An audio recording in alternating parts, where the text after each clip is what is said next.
In this video, we're going to set Powerwall to the advanced mode, and we're going to set it up for PG&E's EVB rate plan.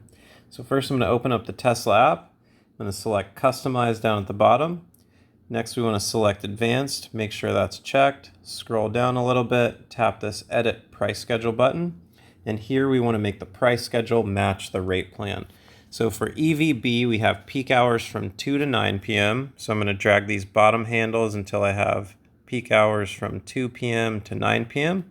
So we've got that set. And then we have off-peak hours from 11 p.m. to 7 a.m. So I've already got that set here.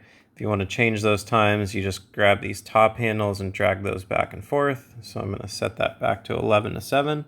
And then we just need to set our weekend to match.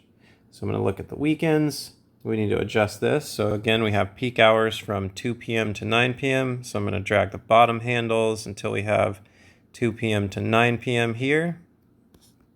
And then we're going to drag our top handles to set up our off-peak times, which we want 11 p.m. to 7 a.m. Perfect. So now we have that set. Check our week and our weekend. They're both the same. Last thing that we want to do is tap Done to make sure we save those settings. If you just hit back, it'll erase all the changes, so make sure you tap Done and you're all set.